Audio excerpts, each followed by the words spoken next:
Rayful Edmund was a notorious figure in Washington, D.C. during the 1980s.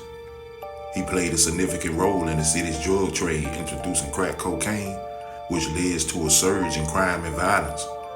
The city became known as a stepper's capital in the United States. During that period, the high and violent crimes associated with the drug epidemic, Edmund activities had a profound impact on the community and law enforcement efforts in the area.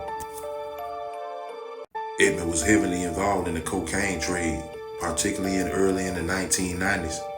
He and his associates, including Dwayne D.C. Scorpio, were accused of purchasing 1,000 to 2,000 kilos per week from the Blancos brothers, who had connection to the Medellin cartel. This large-scale operation supplied cocaine to wholesalers in the Washington, D.C. area.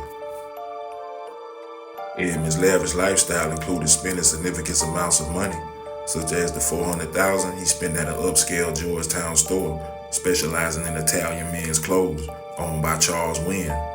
Wynn was later convicted of 34 counts of money laundering. Edmund's drug empire was estimated to generate approximately $300 million annually. His organization, which employed around 150 people, was also linked to serious situations, including 30 unalivenments in 1 year.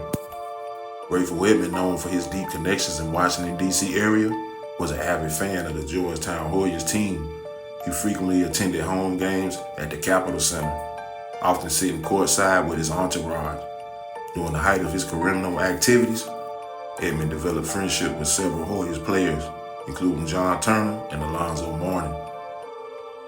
Georgetown University basketball coach John Thompson, aware of Edmund's influence and potential risk to his players, took a direct approach. He arranged a meeting with Edmund at his office at a gymnasium. During this meeting, Thompson was initially cordial, but firmly instructed Edmund to cut all ties with his players. He specified mentioning Turner and Mourning, who had become friends with Edmund. Thompson's parting words were clear and direct, warning Edmund of serious consequences if he did not comply. This bold stand by Thompson, who was known for his integrity and strong leadership, was notable because it was believed he was the only person to confront Edmund without facing any retaliation. In a memoir published in December 2020, Thompson described the encounter in a more nuanced manner. Emphasizing the respect between the two men, he recalled asking Edmund to ensure that Turner and Mourning were not involved in any kind of illegal activities. Edmund reportedly assured Thompson that he would keep the players out of trouble. The meeting ended up on a respectful note, with Edmund expressing admiration for Thompson, saying, "Coach Thompson cool as hell." Rayful Edmund was arrested on April 15, 1989, at the age of 24. His arrest and trial garnered significant media attention, and due to concerns about potential risk from Edmund's gang, extraordinary security measures were implemented. The identities of the jurors were kept secret. Their seating area was enclosed with bulletproof glass, and the public was barred from the trial to protect the jury.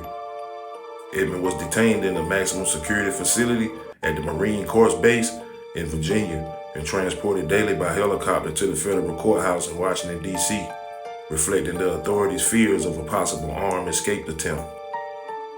Edmund faced federal charges and was convicted of several counts.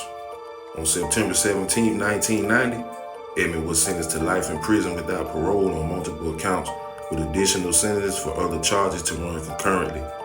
His mother, Constance Boosie Perry, received a 14-year sentence for her involvement in his criminal activities, and other family members were also sentenced. Despite being incarcerated in the federal penitentiary in Pennsylvania, Edmund continued to engage in drug trafficking, collaborating with Dixon Dario and the Blancos brothers, who were connected to the Colombian drug trade. He conducted these operations through prison phones, which led to another conviction and an additional 30-year sentence. This prompted criticism from the then Attorney General, Eric Holder, regarding the Federal Bureau of Prisons oversight. In 1996, it was disclosed that Edmund had become a government informant, assisting authorities in arresting 11 alleged drug dealers in Washington, D.C. In return, federal prosecutors agreed to seek a reduced sentence for his mother.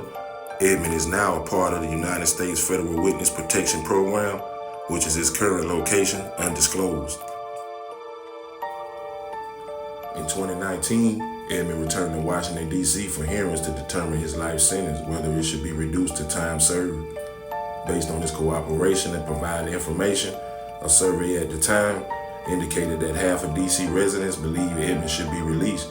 In 2021, Judge Emmett Sullivan granted the government's request for Edmund's early release, although he still faces a separate 30-year sentence for his prison-based drug activities.